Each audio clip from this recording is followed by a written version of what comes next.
Москвы.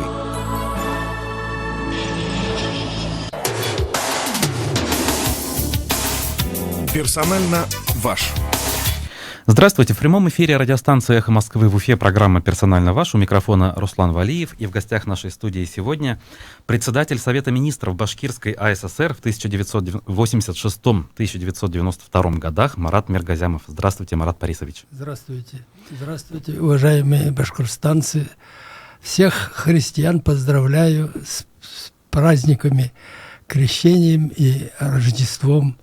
И помните заветы Христоса об ответственности и любви к ближним. То же самое пропагандировал наш пророк Мухаммед. Ну что ж, и я напомню, что вы можете присылать нашему гостю свои вопросы с помощью номера для СМС-сообщений. +7 927 304 1051. Пожалуйста, не забывайте при этом подписываться. Думаю, сегодня мы много будем говорить, скажем, о событиях минувших дней, связывать их с текущими событиями. Поэтому хотелось бы, чтобы вот вы, как человек, который несколько лет руководил республикой, в трудные причем годы, проанализировали, что ли, то, как вам видится нынешняя ситуация в нашем регионе по итогам ушедшего, наверное, 2019 года. Все-таки вы следите за повесткой информационной? Ну, я несколько моментов, на нескольких моментах могу остановиться, потому что окончательные итоги 2019 года еще не подведены. Я бы остановился вот на чем. Значит, новое руководство республики, господин Хабиров, мне кажется, на мой взгляд, разбудил республику от спячки и инициировал целый ряд новых программ, или можно их назвать реформами. Одни короткосрочные, как, например, ремонт подъездов, дворов. Другие долгосрочные, которые рассчитаны на пятилетку, которую он в своем указе указал. И, естественно, это как-то взбудоражило в хорошем понимании слова и народ, и актив. Люди начали верить, что в республике что-то меняется. Но не все сразу. И, конечно, есть пробуксовки, особенно в реформировании общественного транспорта. Но легко это не дается, потому что это нагнеталось почти 30 лет безалаберности, безволия. И вопросы, связанные с ремонтами подъездов, тоже не все гладко. Но я думаю, все это дело будет доведено до ума. Чувствуется, что за это дело взялись очень крепко. Ну, то есть вы в целом позитивно все-таки воспринимаете? Я считаю, что это позитив. Самое главное, что определенная часть людей, простых людей, верить начали, что что-то сдвинется. Это первое. И второе, чиновники тоже проснулись и начали искать пути решения тех вопросов, которые поставил глава республики. Но все это дело упирается, конечно, в кадры. Мы говорим о кадрах всегда и говорим, что кадры решают все. Но злые языки добавляют, что если они решают. К сожалению, мы наблюдаем, что очень долго формировалось правительство республики.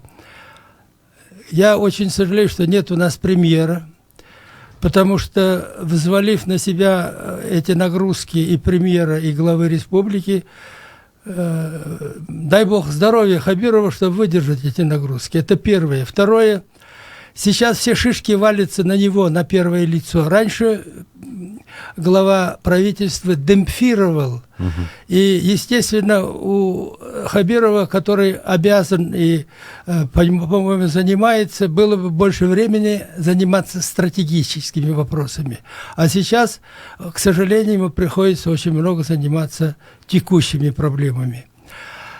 К сожалению, кадры, вот я только один пример приведу. С 2000 года капитальным строительством в республике вице-премьер уже 10-й или 11-й. И неспроста наша республика занимает первое место по этим брошенным стройкам, незавершенки, так называемые, где-то под 800 миллионов. Наши соперники, татары, значительно меньше, где-то под 500 миллионов. Конечно, республика очень раньше обладала мощной строительной базой, строительной индустрией, мощными трестами и так далее.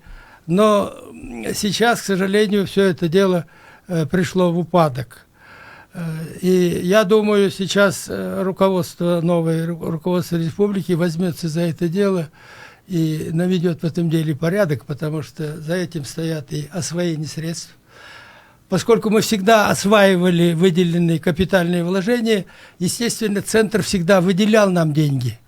А сейчас, если мы начнем тоже активно строить и не допускать недостатков серьезных, то, я думаю, Москва тоже будет смотреть, куда давать деньги. В нашу республику или куда-то в другое место. А вот по поводу давать деньги, тот же Ради Хабиров, он сразу как приехал в республику, начал говорить, что надо бы как раз вот этим заняться поактивнее, да, оббивать пороги высоких кабинетов в Москве, депутатам, сенаторам, министрам, чтобы эти деньги выбивать. А почему вот так? Почему республика, которая, в принципе, считалась богатой, в общем, вынуждена вот идти на эти вещи? Насколько это правильно? Вы совершенно правильный вопрос задали. Вопрос, даже вот первый вопрос сразу упирается в деньги, в инвестиции. Тут, я думаю, надо решать несколько вопросов.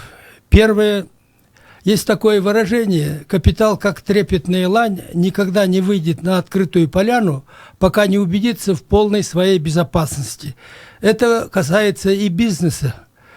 Надо перестать кошмарить бизнес, навести порядок в этом деле, и чтобы каждый бизнесмен был уверен, что его не разорят, что к нему не придерутся и так далее. Первое. Второе. Инвестиции, и в том числе и налоги, связаны и с экономикой. Вот мы часто спрашивают, а что в Татарии? В 90-е годы мы примерно одинаково шли по всем вопросам. Даже мы по объему производства и реализации продукции были чуть-чуть впереди. Мы больше строили жилья, чуть-чуть. Но у нас и население больше. А вот давайте уточним, это именно в начале 90-х или в это принципе? По 90-му году. 90-й год. Да, это как раз началась эта чехарда в стране. И единственное, вот у них была выше урожайность и больше надоя молока на одну корову, потому что они лучше занимались кормопроизводством.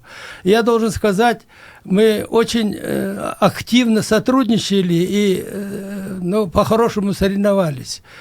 Не было недели или 10 дней, если бы мы не созванивались с моим коллегой Шаймиевым Ментимир Шариповичем. И в Москве мы решали многие вопросы совместно, потому что самые две крупные республики, я напомню, что мы на уровне союзных республик были. Наши первые секретари обкомов входили в состав Президиума Верховного Совета СССр наряду с президиумами союзных республик. А мощь наших республик была выше многих республик тех времен. Мы где-то на 5-6 месте по объему производства и реализации продукции. Уступая РСФСР, Украине, Беларуси, наверное, Белоруссия, да, Узбекистан, Казахстан и Россия. Ага. И я припоминаю, иногда мы шучу, был тогда первым заместителем председателя Совета министров Российской Федерации Тавеев Фикр Ахмеджанович. Он был в свое время первым секретарем татарского обкома, а потом послом в Афганистане. И вот мы всегда заходили вместе с Шаймиевым решать те или иные вопросы. Не по мелочам, а по принципиальным вопросам. И всегда находили решение у него, у других замов. И вот он иногда шутил: «Тага нинди этлик изляп кырдыгыз». Мы смеялись вместе и потом обсуждали те или иные вопросы. Конечно, мы серьезно сейчас отстали. Валовый внутренний продукт Татарстана на треть выше нашего. Отсюда и доходы бюджета. Бюджет Татарстана на треть больше нашего. Мы, если грубо я называю цифры, около 200 миллиардов совокупный бюджет, а в Татарстане 300 миллиардов. Вот по итогам полугодия 2019 года, годовых данных нет, я несколько цифр назову. Доходы бюджета Башкирии 105 миллиардов, Татария 150,1. Расходы 102 миллиарда Башкирия, Татария 137,5. Профицит у нас, к счастью, профицит серьезно уменьшился, 3, у них 12,5, у них профицит больше. Я считаю, что очень правильно поступает новое руководство. Экономика должна работать в натяг, может быть, даже с небольшим дефицитом, чтобы напряжение было создавалось. И это говорит о том, что появились нужды куда-то тратить деньги. А сейчас ведь у нас и в стране, и во многих вопросах в нашей республике нет готовых мест, куда можно тратить эти деньги, куда их можно вложить. Вот вы цифры интересные назвали. А ну давайте. Еще одну цифру назову только. А расходы на душу населения. На душу населения. Башкирия за полугодие 25 300 рублей, Татария 35 200. Угу. Ну вот эти цифры, в общем, продолжают предыдущий ряд. Мы видим, что в целом отставание у нас есть. Вот здесь вы работали в то время, когда мы были либо на равных, либо даже опережали. Прошло много лет. На ваш взгляд, что изменилось? Я не закончил причины. Вся беда в том, что мы оказались без собственности и дотационные республики. Адам Кулкасы, Башкирия, дотационная республика. Мы даже на 4 миллиарда больше дотаций, чем централизованно получили из центра, чем Татария. У них вся собственность в собственных руках. Естественно, они вкладывают в промышленное производство, в прошлом году они вложили 31,5 миллиарда. Это за полугодие. Мы только 10. Почему? Потому что куда их вкладывать? У нас же собственности нету практически. Они сохранили всю собственность. Ну, кто-то скажет, а какая разница? А разница в этом есть. Тут и свои люди, и можно перед ними ставить и задачи, а перед нашими собственниками, которые наезжают из Кипра или из Франции, значит, серьезных вопросов не поставишь. Это первое. Второе, как ни странно, это и умаляет роль кадров местных. Почему? Потому что все вышестоящие структуры в промышленности и строительстве, а иногда и в сельском хозяйстве пришлые. А пришлые, это, как по-нашему говорят, кильмешак, есть кильмешак. Какой бы он ни был добросовестный, у него свои проблемы, свои задачи, и у него есть наверху более выгодные предприятия. Естественно, вклады поменьше. И та задача, которая поставлена главой, ежегодно приращивать доходы бюджета и небюджетных фондов на 10% ежегодно, ну, это очень амбициозная задача, но она очень-очень трудноисполнимая. Тем более в условиях, когда экономика России топчется на месте. Угу. Ведь мы собираемся к 2024 году только достичь 2 триллионов вала внутреннего продукта.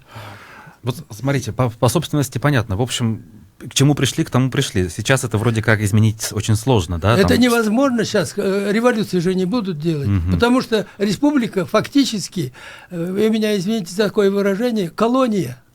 Колония. Собственности есть и нет ничего. И отсюда инвестиции извне, из-за рубежа. Значит, кто пойдет с инвестициями, на мой взгляд, в республику, где нет собственности, и дотационную республику, она условно дотационная, но они же не знают дотационность в чем заключается.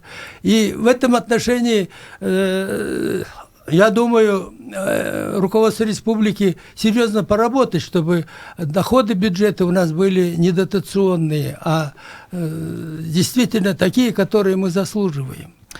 Вот опять же, да, если у нас все понятно с собственностью, наверное, возникает как бы простое желание, понятное решение создавать новые производства, создавать новые рабочие места и так далее, чтобы новый бизнес приходил, открывал здесь что-то, я не знаю, заводы и так далее. Но это ведь тоже не происходит. Почему-то даже новый бизнес продолжает ехать в соседний Татарстан. Вот предприниматель один из вот как раз причина та, о чем я говорил. Угу. Ведь опять, может быть, неудобно вспоминать, но ничего личного. В 90-е годы Шаймиев ездил в Азербайджан, встречался с Алиевым. Если ехал в Египет, он с Садатом встречался. А наши руководители с какими-нибудь слесарем в Австрии встречались, и все. Первыми руководителями не встречались. Вы скажете, а ты что делал? Я встречался с министром экономики Тайваня, Южной Кореи, Венгрии. Даже венгр, министр, приехал к нам сюда с визитом. Тут тоже налаживались связи. И вот это все в комплексе решает, смотрит. И инвестор ведь очень чуткий. Я уже назвал о безопасности. Поэтому вот такие факторы очень сильно влияют. И, естественно, много кадров потеряли мы. Не готовили кадры, к сожалению. Раньше ведь как? Вот я, например, со слесарей. Вот грузчик в школе, слесарь, инженер и так далее. Все ступени прошел. Сейчас, к сожалению, кадры подбираются не по деловым качествам, а по клановости, к сожалению. Это и в Москве. Вот смотрите, министр у нас промышленности и торговли, социолог Мантуров. Министр, который занимается транспортом, он математик. Арифметик я его называю. Это в Москве. А космосом занимается журналист. Ну, не может быть такого, к сожалению. Ну, так есть. Вот раз уж о промышленности мы говорим, у нас есть история, связанная с башкирской содовой компанией, ключевой пакет, который также не у республики находится, но так или иначе производство здесь, рабочие места здесь, но есть сырьевая проблема и есть противостояние. С одной стороны, решение главы республики передать еще один Шихан на разработку, а общественность говорит, что это достояние, и его нужно сохранить. Вот вы в этой ситуации какое решение бы предложили? Я уже называл, что руководство соды где-то на Кипре. Если бы руководство соды было в Башкирии, и глава нашей республики Хабиров мог бы этим делом самостоятельно распоряжаться, наверняка было бы принято объективное решение. Я не хочу сейчас вдаваться в подробности тех и других. Но я думаю, было бы принято оптимальное решение. Но поскольку там, естественно, видимо, есть и нажим со стороны. Вот ведь вот мы говорим о Сибае. Проблема страшная. Это не повезло Хабирову. Вот две страшные проблемы, которые связаны с людьми. И Сибай ведь тоже отдали Махмудову, Сибай-Училы.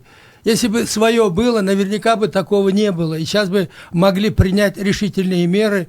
Может быть, даже из бюджета республики внесли бы, пошли бы на какие-то жертвы, но решили бы этот вопрос. А сейчас ведь получается так, что или глава едет, вызывает туда, но конкретно, постоянно, мне кажется, человека, который бы объективно рассудил и не боялся продешевить, а думал о том, как решить проблему, наверняка решилось бы. Вот это опять-таки вопрос собственности.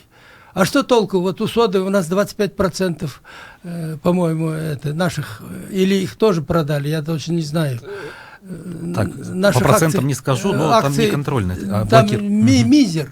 Мы же не решаем этот вопрос. Ну вот смотрите, ну все-таки гора-то на территории Башкирии, понятно, есть производство, понятно, что приказать сверху нельзя, но ведь можно как-то воздействовать, если есть воля, не передать. Это, Руслан, приказать нельзя, повелеть можно. То есть все-таки вы говорите, что... Мне кажется так. Ага. Много очень разговоров по этому поводу. Я, сознаюсь, точно глубоко в это не вникал, но чувствуя, как народ воспринимает вот эту проблему, она очень острая. А в ваше время не обсуждалось? Там все равно же маячила где-то перспектива? Нет, тогда не было. Это было 30 лет назад. То есть еще было много запасов? Конечно. Ага. И потом мы даже, когда эта сода выпускала же цемент еще, и когда у нас активно шло строительство, мы даже, я как сейчас помню, 5 миллионов рублей, это тогда большие деньги, инвестиции из бюджета дали, чтобы развить производство, и увеличили производство цемента. То есть мы как-то могли влиять. А сейчас, к сожалению, я думаю, это. И, конечно, тут жители Стерлитамака, работники завода, вот все это дело очень серьезная, очень сложная проблема.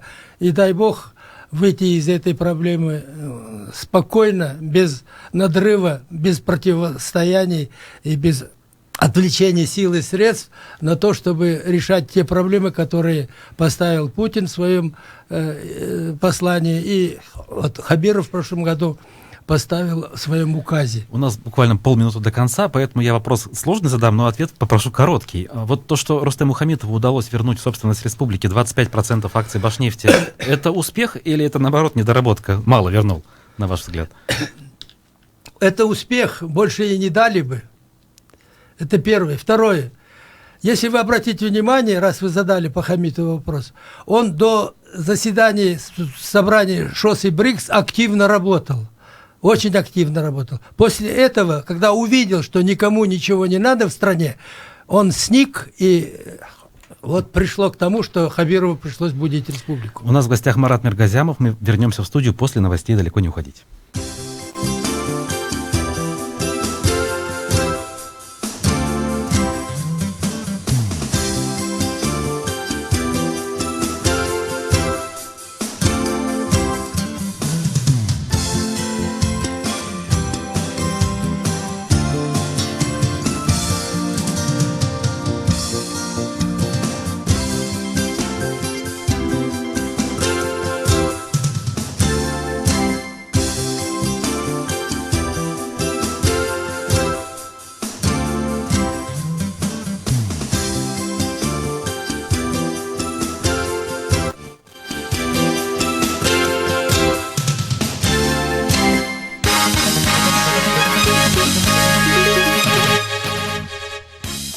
В Москве 13 часов 30 минут. Краткий выпуск новостей в эфире «Эхо». Добрый день. Европейский суд по правам человека частично удовлетворил иск бывших руководителей ЮКОСа Михаила Ходорковского и Платона Лебедева в связи со вторым делом ЮКОСа. ЕСПЧ признал нарушение права на справедливое судебное разбирательство, но не признал преследование политическим, сообщает Интерфакс. В 2010 году Лебедев и Ходорковский получили по 14 лет лишения свободы. По второму делу ЮКОСа суд признал бывших руководителей компании виновными в хищении нефти и легализации дохода от ее продажи. Позже сроки снизили до 11 лет. И Ходорковский и Лебедев называют дело сфабрикованным. Защита не исключает, что после решения ЕСПЧ обратится в Верховный суд России для пересмотра приговора по второму делу ЮКОСа. В большинстве уголовных дел о так называемых врачебных ошибках нет вины врачей. Далеко не в каждом случае речь идет о преступлении, сказал российской газете глава Следственного комитета Александр Бастрыкин. Он подчеркнул, что уголовные дела возбуждаются для объективного разбирательства, которое и позволяет сделать правильный вывод о виновности или невиновности медицинского персонала. Бастрыкин уточнил, что за 9 месяцев прошлого года в суды было направлено 260 уголовных дел в отношении медиков. За этот же период следователи получили почти 5000 обращений граждан о преступлениях в медицинской сфере. Глава Якутии Айсен Николаев призывает жителей республики принять участие в сборе средств в фонд «Победа-75». Сам Николаев добровольно перечислил в фонд 100 тысяч рублей личных средств, говорится на сайте правительства Якутии. В России не снижается масштаб коррупции, она измеряется триллионами рублей. Это данные руководителя Счетной палаты Алексея Кудрина. Его цитирует РИА. По мнению Кудрина, Счетной палате нужны дополнительные полномочия. Сейчас при выявлении финансовых нарушений она может только направлять материалы в правоохранительные органы.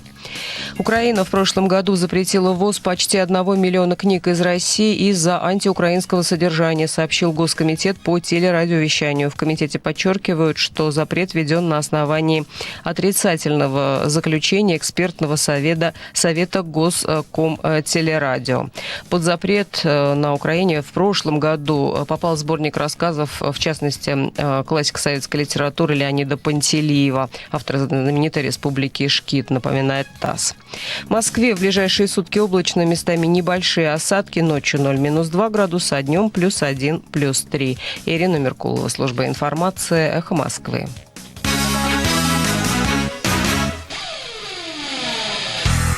Расслабьтесь. Пусть ваши деньги работают на вас. Как? Узнайте на бесплатном семинаре по основам инвестирования. Запись по телефону 216 11 22. Представитель учебного центра «Финам» в Уфе, ООО «Финам РБ», Цурюпы 75.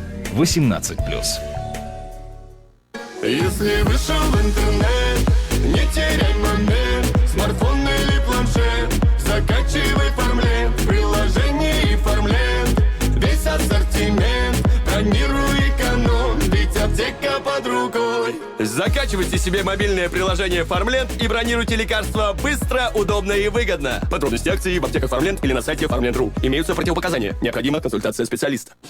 18 января в 17:00 в гостинице «Уралтау» на Гоголя 72 пройдут очередные дилетантские чтения в Уфе с российским журналистом Николаем Сванидзе. Тема чтений «Последние годы Ленина». Приобрести билеты можно на сайте kasсы.ru, в кассах города и по телефону 280 20. Количество билетов ограничено. Категория 12+. В связи с профилактическими работами в четверг, 16 января, с 4 утра до 12 часов дня услышать «Эхо Москвы» можно будет только через интернет на сайте echo.msk.ru. С 12 часов все передачи будут выходить в обычном режиме. Телефон рекламной службы «Эхо Москвы» в Уфе. 216 35 99. Будет реклама, будет и эхо. На то мы и партнеры. Персонально ваш. На «Эхе Москвы» в Уфе мы продолжаем программу «Персонально ваш». У микрофона Руслан Валиев. И в гостях нашей программы сегодня председатель Совета министров Башкирской АССР в 86-92 годах Марат Миргазямов. Номер для ваших смс-сообщений +7 927 304 1051. Ну и опять-таки, вот говоря об экономических успехах или неуспехах республики, вы упомянули указ Хабирова, такой программный 5-летний указ, и вот здесь хотелось бы более подробно. Что вы можете сказать о его амбициозности и выполнимости? Дело в том, что многие экономисты, которые у нас здесь выступали, в общем, особо амбициозным его не охарактеризовали. Ну, я не знаю, к сожалению, вот вы заговорили об экономистах. Я пару раз слушал их на различных мероприятиях, но никто не анализирует, а почему мы такими стали. Куда делась собственность, кто куда ее делал, где был наш Курултай, где было наше руководство республики, почему мы стали вдруг на треть хуже, чем в Татарии, и жить, и работать. Вот эти вопросы бы они больше затрагивали. Конечно, я совершенно объективно назову, что это очень амбициозный указ. Он требует мобилизации всех сил и средств, но, к сожалению, уже 19-й год уже пошел, осталось сколько, 4 года, да? 5 лет. Ну, 4,5. 4,5 года. Значит, мы должны увеличить валовый региональный продукт до 2 триллионов. Прирост налоговых и неналоговых доходов, как я уже говорил, 10%. Это огромные суммы. Где их взять? Если брать опять, зажимать население и промышленные предприятия, тогда мы, извините за выражение, вообще сдохнем. И сейчас задыхаются промышленные предприятия от огромного количества налогов. Так вот, у нас налог на недвижимость выше, чем в Татарстане, поэтому бизнес открывает там логистический центр, а не у нас. Теперь, значит, нужен рост экономики. Будет рост экономики, будут расти налоги, доходы и так далее. Теперь увеличение инвестиций до 500 миллиардов рублей. Это 25% от валового регионального продукта. Сейчас где-то 16%. Сейчас каждый рубль дается тяжело. И то, что вот мы рапортовали о том, что в прошлом году выросли инвестиции, это наработки прошлых лет. И базы такой основательной я пока не вижу. И численность населения до 4 миллионов 100 тысяч. Как их поднять, если уже в прошлом году на 5 тысяч меньше родилось детей. А вот как поднять? Перед перерывом вы сказали, что Рустем Хамитов до 2015 года саммитов очень активно работал, а потом понял, что все плохо и перестал это делать. Неплохо, а потому что ведь обещано было много, затрачено много средств республики. Москва обещала много. А сейчас разве что-то изменилось? Почему радио Хабирова должно быть легче с Москвой? Ну, я думаю, это объективно, и надеюсь, что будет легче работать с Москвой. Хотя Москва очень вяло реагирует. В этом виноваты и мы, конечно. Раньше, вот в мое время, все министры, я не говорю уже о предах и обо мне, бывая в Москве, общались со своими министрами. ЖКХ с жилищным. Я спрашивал одного министра экономики нашего, я говорю, ты общался? Нет. С министром экономики России. То есть доступ региональных министров сейчас сложнее, чем в ваше время был. И потом в Москве все депутаты очень вяло работали. Сейчас вот я читал где-то, что нацелены они, но это не быстро тоже. И если еще у депутатов таланты такие. Раньше я, когда приходил к какому-то министру, я помню, мне говорил министр, говорит, твой там бывший там председатель колхоза или председатель райисполкома тоже депутат, он, говорит, уже был у меня, все забрал, говорит. Вот они занимались, подключали земляков подключали, выдающихся. И очень много было наших кадров, которые были в Москве в различных структурах. Теперь мы защищали бюджет в министерстве коллективно. Я по каждому пункту с комиссией защищал. Сейчас, к сожалению, тоже этого нет. Может быть, изменилась система организации бюджета. Вот что у нас в республике формирует бюджет. Наглядные цифры в республике и в Татарстане. Налоговые и неналоговые доходы 86-87 миллиардов. В Татарии 137 миллиардов.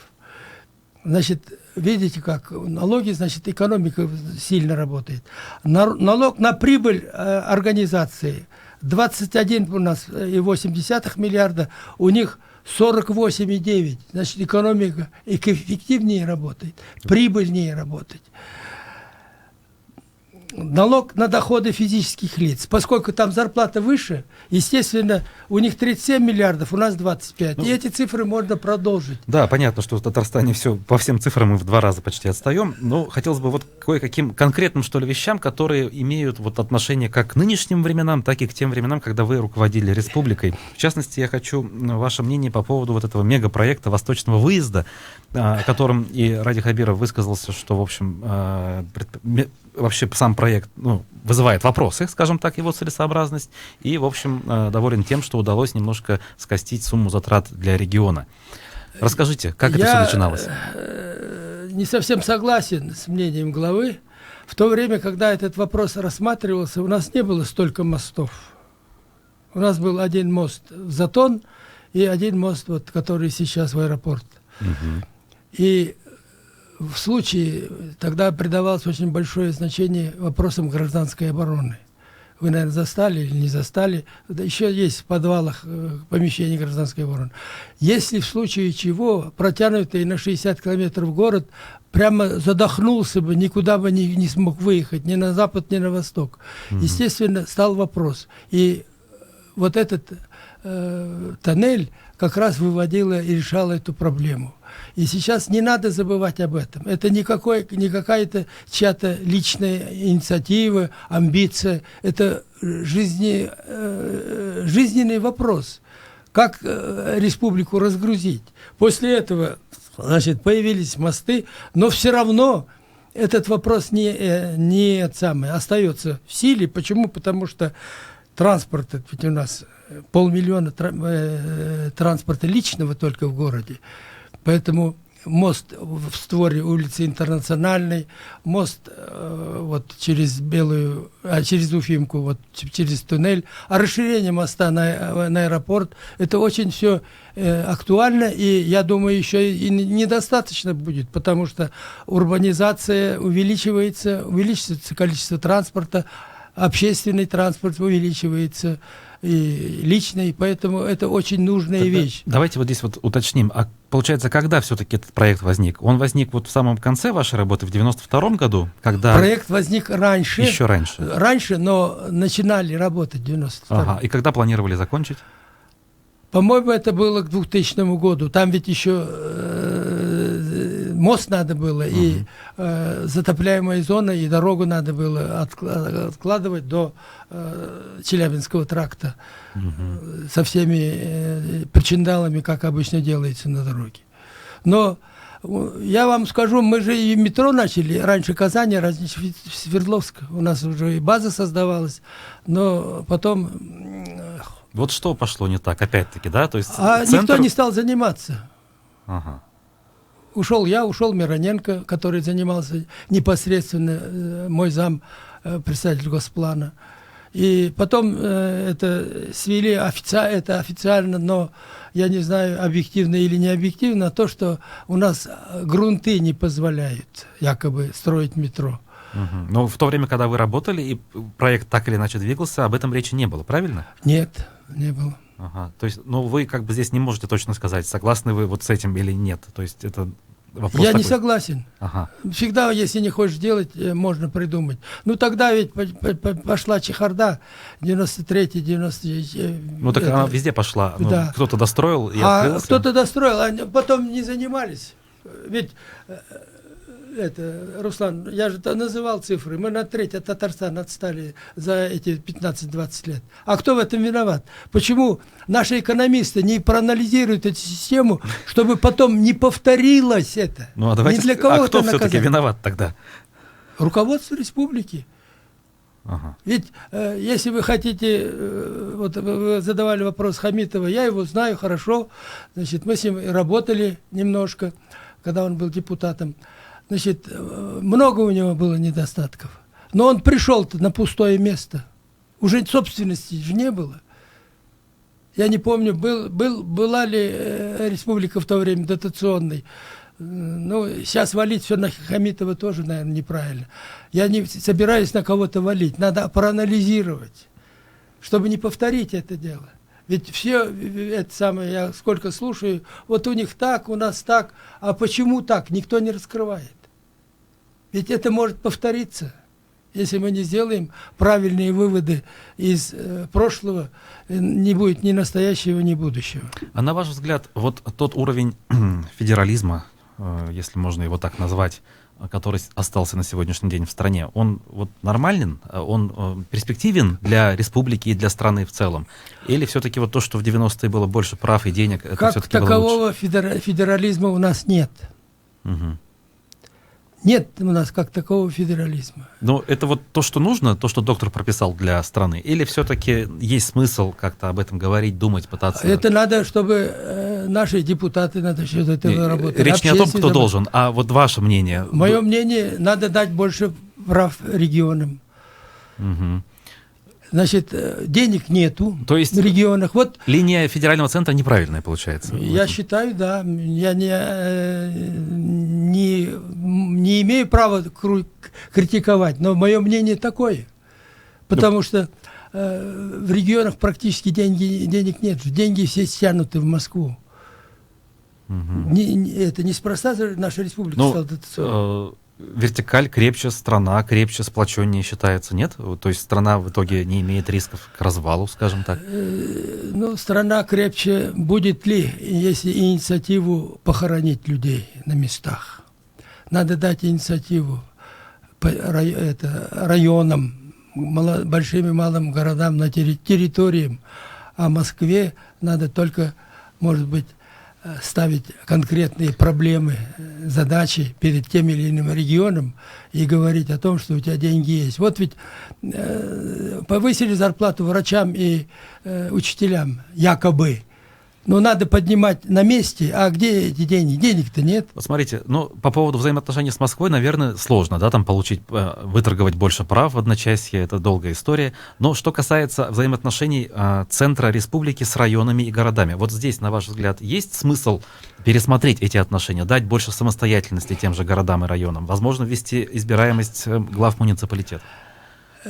Вы затронули очень серьезный вопрос. Я считаю вот о чем. Значит, первое, надо, чтобы была самостоятельность, иметь в руках что-то. Опять-таки упирается в инвестиции, в деньги. Это первое. Второе. Мы сковали инициативу, на мой взгляд, на местах, городах и районах жестким образом. Стоит оступиться, вот тебе дали там вот по этой дороге идти, и ты чуть-чуть свернул, потому что там был большой камень, и тут же начинаются проверки. Надо дать люди в страхе, как бы не ошибиться, а не ошибается тот, кто ничего не делает. И надо дать свободу людям. Я думаю, это понимает новое руководство. Он же сам побывал в этой упряжи в Красногорске. Да, но он при этом отчитывает довольно-таки грозно людей во время оперативных совещаний, причем публично. Они в итоге боятся шагнуть вправо-влево. Ну, может быть, это форма пробуждения. Со временем он тоже поймет, что кулаками махать уже нельзя. Это не те времена. Я думаю, это первое. Второе. Надо бы организовать дискуссии. Вот когда была партия, съезд, пленум ЦК, обком, Совмин, и мы работали. Все ясно было. Сейчас ничего не ясно во многом. Мы даже не знаем, что мы строим сейчас. Поэтому надо организовывать общественные дискуссии, туда приглашать ученых, чиновников, бизнесменов различных. То есть вы хотите сказать, при партии дискуссии были? Вот я тебе скажу вот что. При партии или не при партии, в 91-92 годах мы приглашали раз в месяц вот такой категории, полный зал актовый в Совмине, а по воскресеньям мы приглашали 5-6 человек, академиков, докторов наук, с противоположными взглядами. Они между собой, ну, грубо говоря, грызлись, ругались, спорили, термины новые вырабатывали. А мы слушали и записывали. Вот профессор Гатауллин здесь сейчас в Академии наук, он тогда был зампред Госплана, он все это дело записывал, и мы потом обсуждали, а что брать.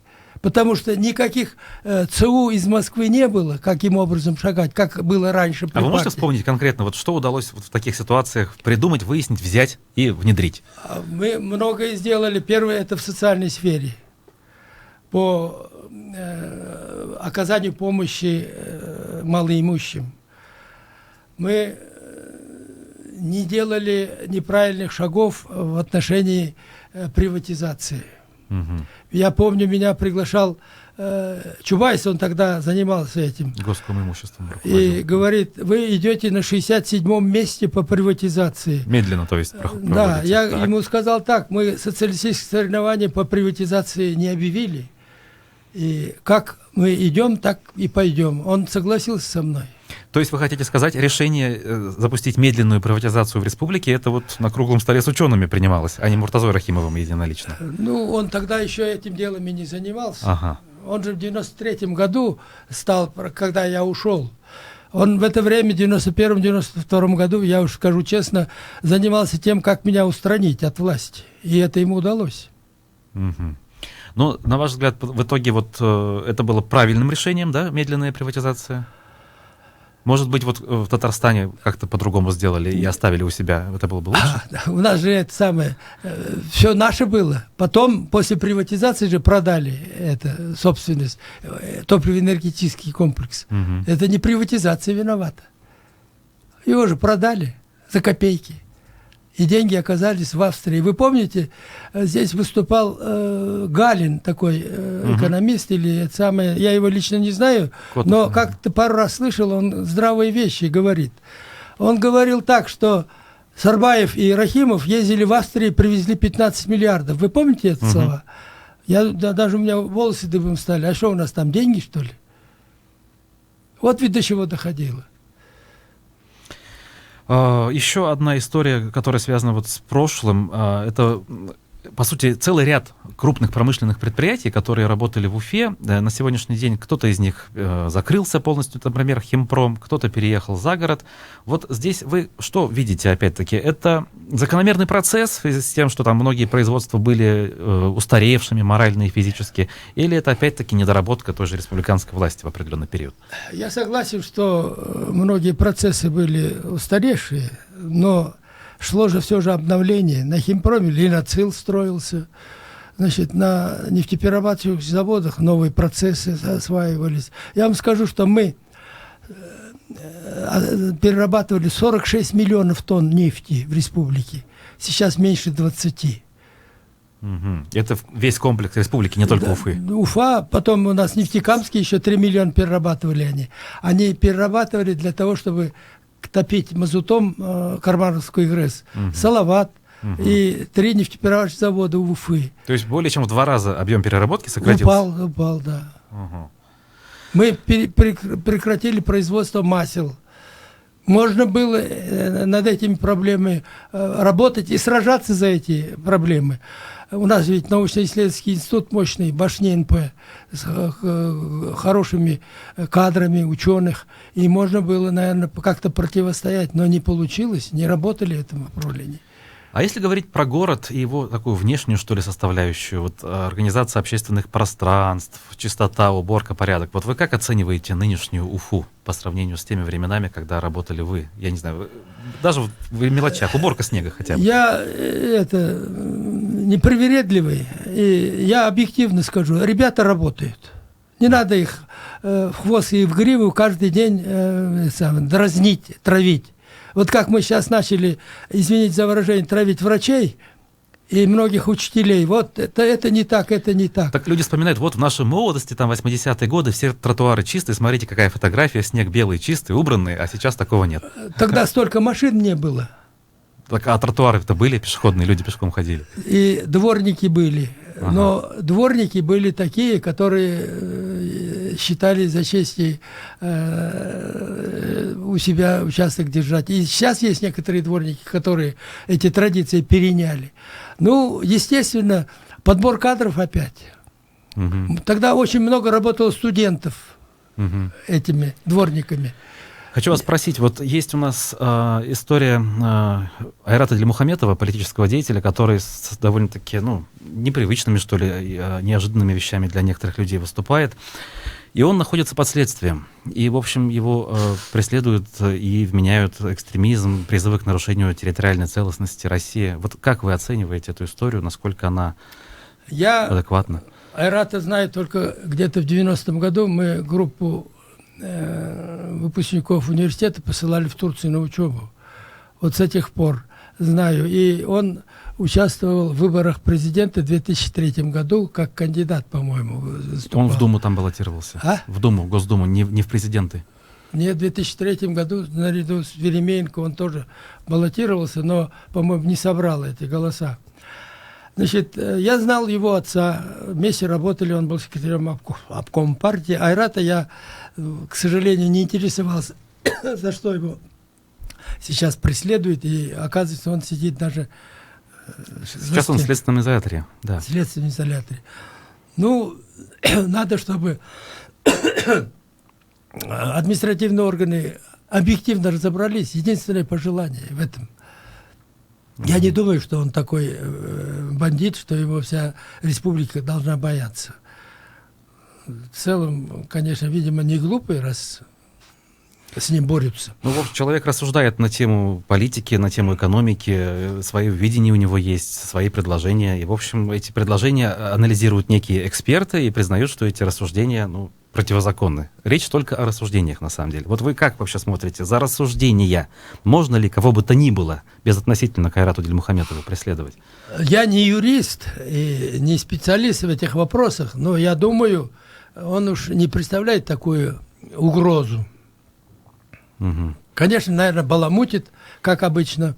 Я помню, когда в 92-м году на меня пошли нападки, вот эти мои выпускники, посланцы в Турцию вернулись, ходили с лозунгами на все мероприятия, особенно когда приезжали представители Москвы, с благословения руководства республики Миргазямов в отставку с лозунгом ходили. Выпускники Турции, Но я это как не- раз Дили Мухаметов, Хабиров, так? Нет, Хабирова не было. Это Хабиров раньше, наверное, выпустился. Ага. Это я сейчас не помню фамилии. Значит, я никаких этих противодействий им не оказывал. Ну, ходит, что теперь? А если бы нынешнее руководство региона к вам обратилось и пригласило бы вас, я не знаю, консультировать по каким-то вопросам, вы бы согласились? Конечно, ситуация диаметрально сейчас противоположная и в экономике, и в политике, и в социальной сфере. Но кое-что могли бы. Я вот вам приведу пример. Хамитов ведь собирал нас, человек, наверное, 15-20 бывших руководителей различных отраслей. В самом начале собирал, да? Да, видимо? в самом начале. И обещал нас собирать регулярно. Как-то он, даже мы с ним общались первое время, как он в июле заступил, в августе он меня пригласил, мы с ним сидели, очень долго обсуждали, и говорил о том, что будет и со мной, и с той категорией встречаться, общаться. Но, к сожалению, потом все это дело затихло. И я думаю... То есть вы считаете, что это полезно, это нужно? Очень было бы полезно для того, чтобы почувствовать, что и мы нужны, и они нам доверяют. Нам лично ничего не надо. Мы подсказали, что кое-что. Ведь не все плохое было при советах. Спасибо большое. Это был председатель Совета министров Башкирской АССР в 86-92 годах Марат Миргазямов. Всем хорошего дня, до свидания. Никакого секрета.